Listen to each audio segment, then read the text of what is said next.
Hey Stat Rollers, Bill with Roll Stats. Today I want to talk about a fantastic Medieval Authentic OSR game, and really an invaluable resource for anyone running games regardless of the game system. Lion and Dragon, written by RPGPundit and published by Dom Publishing in 2017, brings a fresh, historically grounded take on our OSR fantasy. L&D is not just another retro clone that reshuffles the same mechanics we've all seen 100 times, right? Instead, L&D takes a bold stance on what medieval fantasy actually means and really goes all in on making the world feel genuinely historical, right?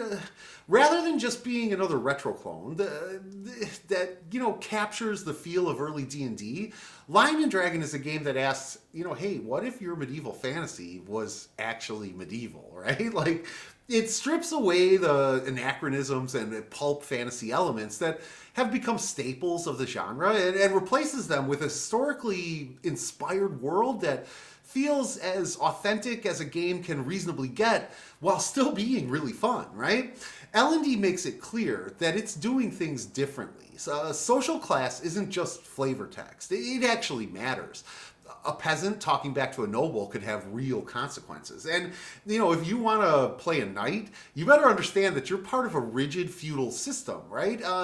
It's a level of authenticity that most games brush aside in favor of high magic fantasy, but here it's front and center, and I love that. It forces your players to engage with the world in a way that feels gritty, that feels real, right?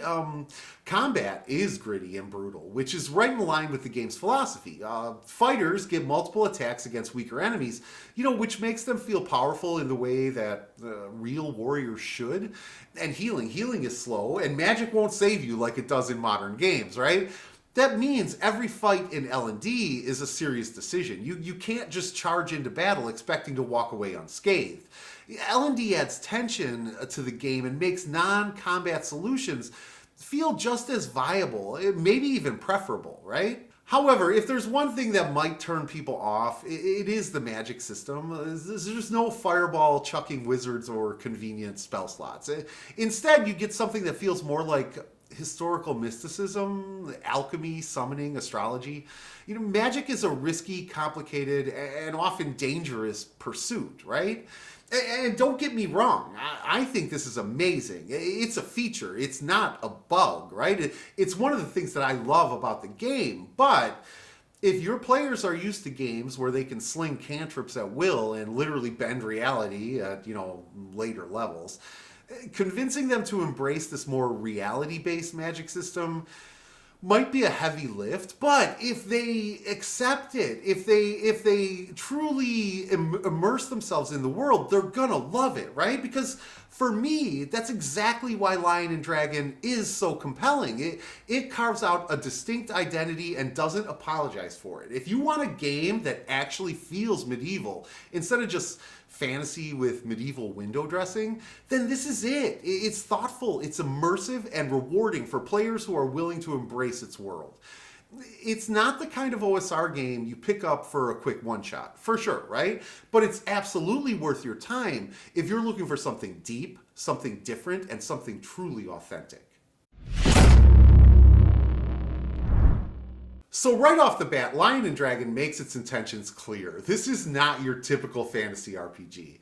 The introduction doesn't waste time trying to be all the things to all the players, right? Instead, it draws a line in the sand and tells you exactly what kind of game it is. One that leans hard into historical authenticity rather than the usual mix of Tolkien, pulp fantasy, and modern sensibilities that most, games default to. And honestly, I respect that. I respect the hell out of that. From the get-go, the game frames itself as a system meant to capture a more grounded medieval experience.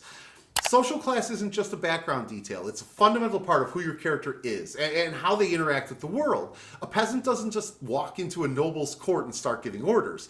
A knight has obligations beyond just fighting. The feudal system is real, and you ignore it at your own peril, right? Most games nod at medieval society, but Lion and Dragon makes it the core of the experience, which, is a bold choice that really pays off if you're willing to embrace it. And then there's religion, right? Unlike your typical fantasy pantheon where clerics pick from a buffet of gods. Lion and Dragon assumes a monotheistic faith akin to medieval Catholicism, right? The church is powerful, and its influence touches every part of life, including magic. This isn't just a setting where wizards and priests coexist without tension, right? Magic itself is rare and deeply tied to real-world historical practices. Alchemy, astrology, and demonology. There are no spell books full of convenient game-friendly fire and forget spells, right? Like, if you want to wield supernatural power, it's a process, often dangerous, and it requires real effort. Magic isn't a tool, it's a force that needs to be reckoned with. And you know, that sort of the life is cheap philosophy hits hard. This is a brutal world. Disease, war, and the harsh realities of medieval life mean that death is always around the corner. High-level characters aren't just rare, they're legends, right? Like, this shifts the tone of the game away from the heroic power fantasy that a lot of games flirt with, and instead pushes players into a world where survival is an achievement in itself. And then finally, you know, there's the idea that civilization is survival. And this is probably my favorite aspect of the setting. Most games lean into the idea that adventurers are outsiders roaming the world and diving into dungeons wherever they please. L&D flips that script. The wilderness isn't just empty space filled with monsters.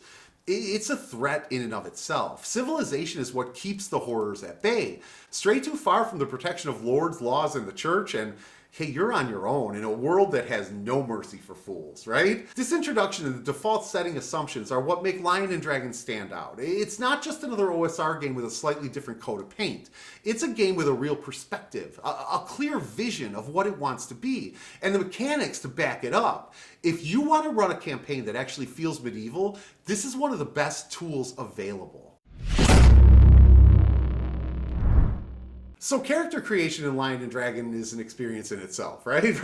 Right from the jump, rolling 3d6 in order locks in that OSR philosophy, right? Embracing the randomness of fate and making the best of what you get. There is no point buy, no picking and choosing to min-max your way into an optimized build. You roll the dice, and that's the hand you're dealt. That approach alone sets the tone for the game. It reinforces the idea that, you know, characters in this world aren't always destined for greatness. Some are just struggling to survive. And that makes every hard-won victory feel even more meaningful for your players. And what really stands out in Lion and Dragon is how much weight is put on social class. In most RPGs, you pick a class, grab some equipment, and head out on your merry way, right? Like, here, social standing isn't just window dressing. It fundamentally shapes your character's experience. Rolling for social class doesn't just determine how much gold you start with. It affects what you're allowed to own, how people treat you, and really what kinds of opportunities are open to you, right? So, for example, a noble-born character has privileges, but they also have obligations. And a peasant might have the freedom to move unnoticed, but they'll never be able to openly carry a sword without, you know, raising suspicion. This is the kind of thing that makes the setting feel alive, where, you know, where who you are matters just as much as what you can do, right? And then there's the background skills and, you know, prior history events. And let me tell you, this is where things get really fun, right? Like, you roll on a table and suddenly your character isn't just a collection of stats, right? Like, they have a past. And I don't mean a 10-page intricate backstory, right? I mean just enough to give them flavor. Maybe they were a lost heir, setting them up for a quest to reclaim their birthright. Or maybe they were sent to the tower and now carry the weight of a past crime, real or otherwise, right? These elements are absolute gold for storytelling and role-playing. They give the GM plenty of material to work with, and they force players to engage with the world in a way that feels organic. No two characters feel the same because their backgrounds bring something unique to the character and to the table, right? Like, and the class section also deserves some love because it's so deeply tied to the setting. You're not just picking a generic fighter or wizard, right? Fighters in L&D exist within a feudal structure, and their skills reflect that reality. Thieves aren't just sneaky rogues. They have to navigate the rigid social order to ply their trade. And the magister, right? Like, yeah, that's where things get really interesting. Instead of just memorizing spells, magisters engage in historical forms of magic. Again, alchemy, astrology, summoning. They're scholars of the occult. They're not just magical artillery, right? Like, this alone makes them feel different from your standard OSR magic user. And it reinforces the game's commitment to historical medieval authenticity, right? There are also cultural classes like the Scotsman or Cymry, which add another layer of depth. Like, these aren't just alternate names for fighters or rangers, right? Like, they reflect distinct regional identities within the setting itself. A Scotsman is tough as nails and thrives in brutal conditions, while a Cymry has a connection to old magic and folk traditions. These details make the world feel richer because the characters aren't just adventurers. They come from specific backgrounds that influence how they interact with the setting, right? Like, L&D takes character creation beyond just rolling stats and picking a class. Every choice, every role adds depth, history, and connection to the game world. It's not about making the most powerful character. It's not about min-maxing, right? It's about crafting a character that belongs in the setting. If you're the kind of player or the kind of GM who loves watching characters grow organically, shaped by the world around them rather than just the player's ambitions, then this system is a breath of fresh air. It truly sets up a game where role-playing is as important as mechanics, and that's exactly what makes Lion and Dragon stand out in the OSR scene. So the skills and mechanics in Lion and Dragon are exactly what I want from an OSR game. They're simple, they're flexible, and they're built for rulings over rules, right? There's no bloated skill list, no unnecessary mechanics weighing things down. Just a straightforward D20 roll with ability modifiers and the occasional skill bonus, right? The GM sets the difficulty, usually 10 for basic tasks, 15 for tougher ones, and 20 for the kind of challenges that should feel like, nearly impossible. And that's it. And honestly, that's all you need, right? Like, this approach keeps the game fast and fluid. Instead of getting bogged down in whether someone has the right skill proficiency or debating the nuances of a complex skill system, the GM can just make a call based on the situation. It fits perfectly with the OSR philosophy of letting common sense and the game world dictate outcomes rather than relying on feats and abilities, right? Like, players can attempt pretty much anything, and if it makes sense that their background or training would help, they get a bonus. If not, they roll straight and they hope for the best. It works. It's simple, it's effective, it's fast, and it works.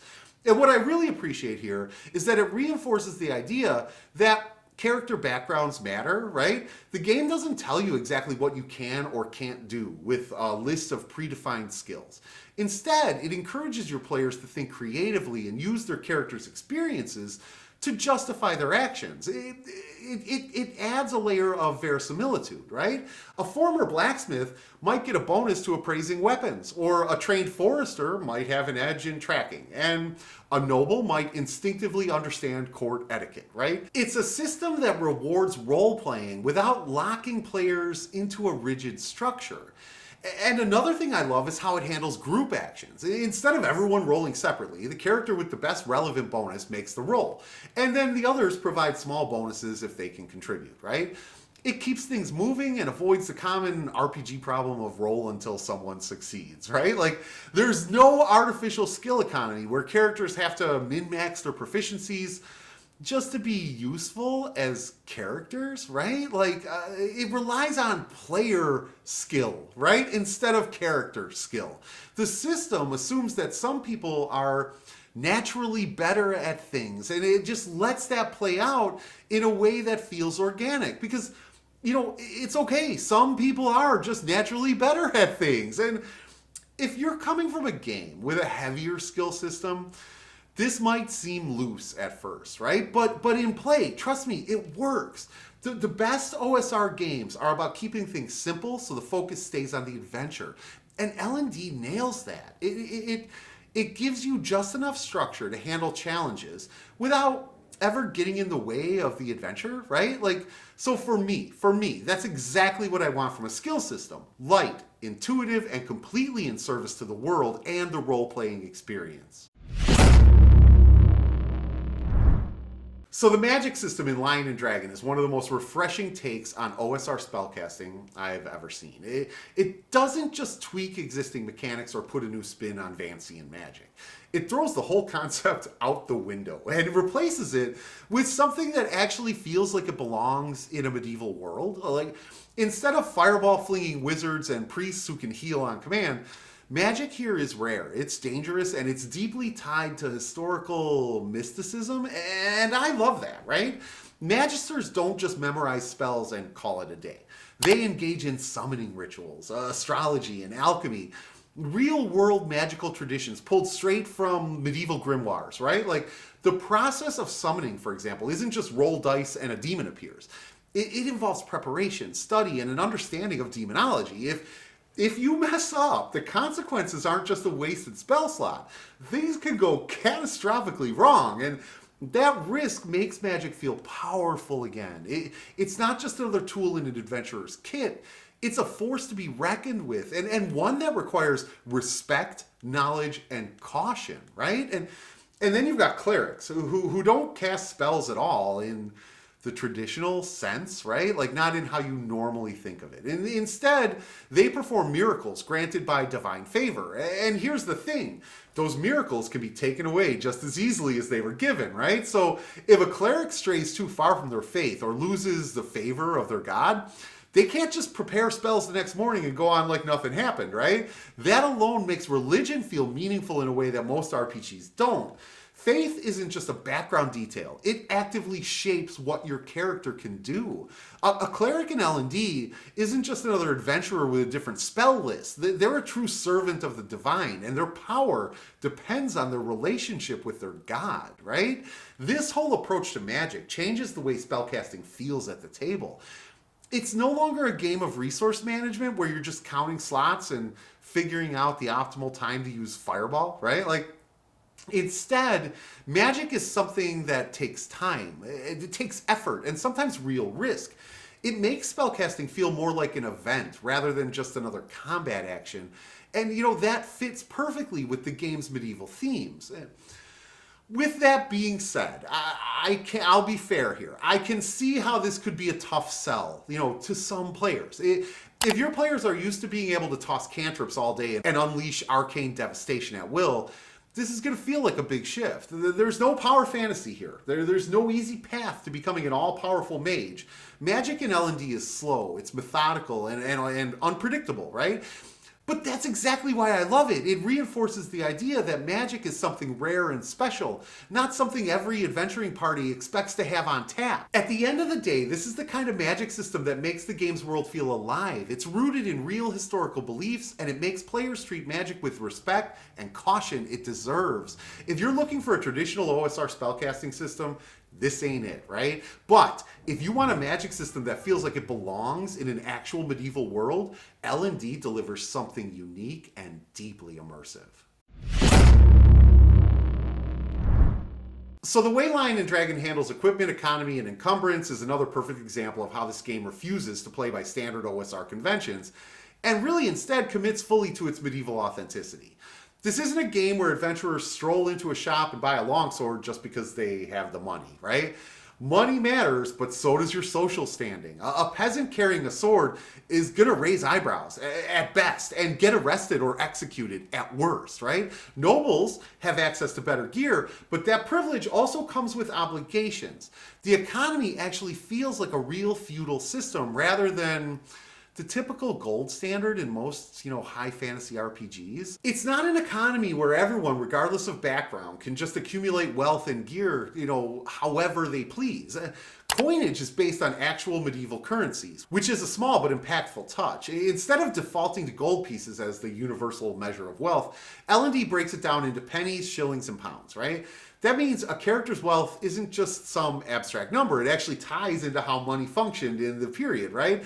It's a subtle shift, but again, it reinforces the setting's realism. And prices reflect real-world costs as well. So plate armor isn't something every fighter can afford, right? And is not something that's readily available. And basic living expenses can drain a character's purse if they're not careful. Suddenly, wealth isn't just a pile of loot to be spent at the next vendor, right? It's something to be carefully managed. And That's honestly a refreshing change of pace.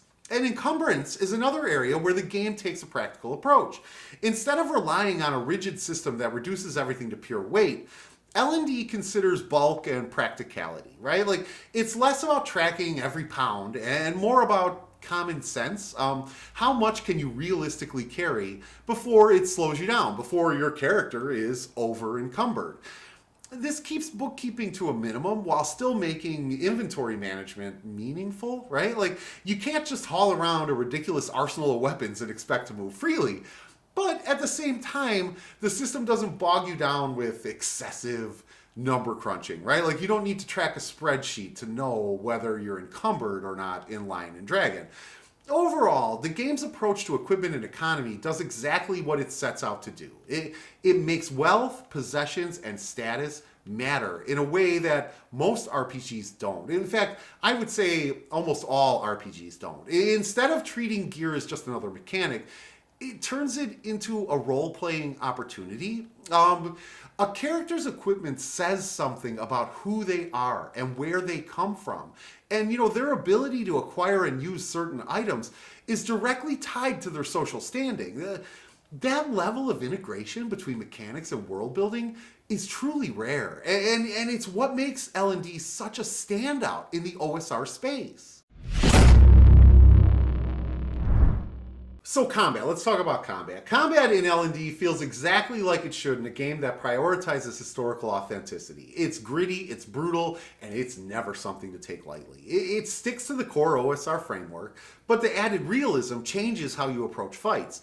You can't just rush in expecting to take a few hits and heal up later. Every encounter is a potential death sentence if you're not careful. And that makes combat feel like a meaningful decision rather than a default solution to every problem, right? And morale rules play a huge role, which I love. I love morale mechanics in any of my RPGs, right? Because it means combat isn't always about slaughtering everything on the battlefield. Enemies will break and flee when things turn against them, just as they would in real life. That detail alone makes encounters more dynamic. Suddenly your goal isn't to just kill everything, but to force enemies into retreat or surrender. Reaction rolls add another layer, making it clear that, not every encounter has to end in bloodshed. This game doesn't assume that every bandit or brigand is a mindless combatant, right? Like, they have self-preservation instincts, and that changes how fights play out. Then there's healing, and let me tell you, L&D does not mess around, right? Like, when it comes to making injuries feel significant, L&D does not mess around. There's no quick fix, no stockpile of healing potions, and no easy way to bounce back from a bad fight. If you get hurt, you're going to be dealing with that injury for a while, unless a cleric intervenes with a miracle. And even then, miracles aren't something you can just rely on like a standard healing spell. This means players have to think twice before jumping into combat, and they have to plan ahead for how they're going to handle the aftermath of a fight. Do you have enough resources to recover? Do you even need to fight? Or is there a smarter way to handle the situation, right? Like, the emphasis on punishing combat and slow healing creates a level of tension that is really missing from a lot of modern RPGs, right? It forces your players to think tactically, avoid unnecessary fights, and appreciate the weight of every wound they take. When combat does happen, it's impactful because the consequences are real. You're not just hacking through enemies like a video game character who can rest and reset. You're a person in a world where every battle is a risk. For me, that's what makes L&D stand out. It doesn't just copy old school combat mechanics and call it a day. It's not just a retro clone. It builds on them in ways that make the world feel more dangerous and alive.